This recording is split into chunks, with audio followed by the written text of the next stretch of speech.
Problema din nyo ba ang mga ganitong charger nyo? Yung malapit nang maputol pero pinagtitiisan nyo pa dahil original itong cord niyan na to? So, pareho tayo. Kahit ito, luma na, maganda pa rin ang kaniyang performance dahil talaga original talaga to. Lalong-lalo pag charge ko dito, fast charging talaga to. Unlike nakabili ako ng ibang cord, wala talaga. Hindi siya fast charging kahit anong gawin ko. Kaya iniingat-ingatan ko to. Pero guys, wag na kayong mamroblema dahil may solusyon tayo dyan. Ito, umorder ako, in-order ko to, kararating lang ngayon, buksan natin. So, ang in-order ko guys is dalawa. Ayan, yan, dalawa po.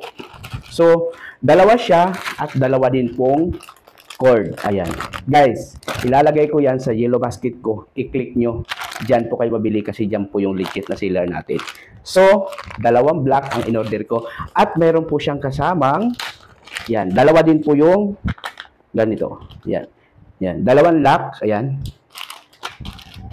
Yan, meron din po dito isa ha. Ayan, dalawa yan, katapos meron po siyang lock. So, nilalagay po siya ito dito sa dulo ng ating cellphone. Kukunik natin dyan, ipapasok natin sa loob, then ilalak po natin ito. So, maya ipapakita ko sa inyo kung paano ilagay ito. No? So, napakaganda.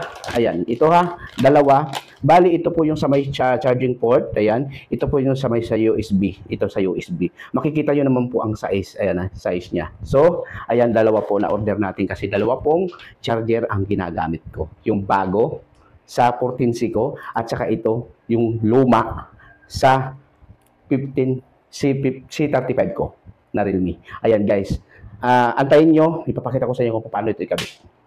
So, tatanggalin natin ito guys. Goodbye, it's cut tip na, no? Yan. Goodbye, it's cut tip na. Kasi nga, may bago na tayong pampalit. Kung mapapansin nyo guys, nilagyan ko talaga siya ng tip kasi mapuputol na talaga siya. Ayun, tinan mo, mapuputol na talaga siya guys. Yan, tinan mo, mapuputol na talaga siya. Yan. So, kaya talaga nag-decide talaga ako na bumili talaga nito at saka yung meron tayong pinaka-silicone na ganito para masuportahan, para hindi siya mayupi-yupi or maputol. Kasi guys, napakamahal po yung napakamahal po ang ating cord, pero makakabili kayo pero hindi siya original, hindi siya tugma sa inyong charger. So guys, unang-unang gagawin po natin is ilalagay muna natin itong pangbalot sa cord. Actually, mahaba siya guys. Mahaba siya. Putulan nyo na lang ha. Putulan nyo na lang. So, ang gagawin po natin, from this start po, dito natin lalagyan yan. Ha? As you can see guys, ayan, kung mapapansin nyo, inuna ko po talaga yung pinakadulo. Diyan po natin lalagyan. Tapos, iikotin po natin ang iikotin yan hanggat sa mapuno natin ito. Ha? Madali lang naman siya guys, ilagay kasi ikot ka lang ng ikot. Ayan, ikot lang ikot, sabayan mo lang. Ayan. Hanggat sa mapuno mo yung iyong cord. Ayan, ikot lang ng ikot. Yan, hanggat sa mapuno mo to. Ayan guys, kung mapapansin nyo talaga, tumibay talaga siya, tumigas siya, di ba? Then, nabalutan pa yung iyong wire. At least, masundot siya ng kung anong matulis na bagay, hindi siya masisira. So, itulak, pag nailagay po ninyo yan, itulak lang po pataas, yan, para masiksik siya. Ayan, Pansin nyo guys, siksik na siksik siya, di ba? Then, ito na yon. So, kunwari, nabalot niya ito guys. Nabalot na lahat to guys. So, ito naman, ang gagawin po natin is, ibubuka mo lang ito. Nakikita mo, ibubuka mo lang yan. Then, ipapasok mo po dito, itong charger port. Ayan. Yan, Ipapasok mo lang ganyan. Papasok hanggang sa lumabas siya doon sa dulo. Ayan. So, ayan, Pantay mo lang siya dyan guys. Yan, pantay mo lang ganyan, Pantay mo lang. Huwag mo palampasin masyado. Then, pasok mo lang itong nabalutan mo. Ayan. Dagdagan pa natin ng balot. Ayan.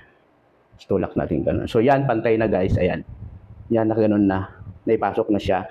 Then, ang gagawin po natin guys, itong plastic na to na puti, ilalagay natin dito. Ito yung magsisilbing lock niya. Yan yung pang-lock niya dito sa ating silicone. Ayan. Napakaganda. Ito yung po yung pinaka-lock niya. So, hindi na po siya matatanggal at hindi na ito mababaluktot dahil parang brace na rin to. Tsaka naka-silicone na. So, pag i-charge po natin ganyan, okay na. Hindi kahit guys, hindi talaga siya matutupi, di ba? O kahit ganoon mo siya, matibay talaga siya.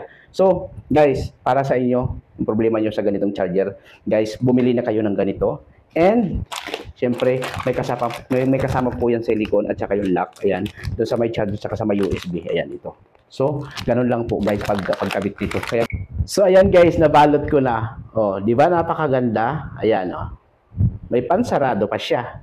Yan o. Safe pa. Ayan o. Diba? Hanggang sa dulo. Kasyang-kasya lang po yung kanyang pambalot. Ayan sa cord.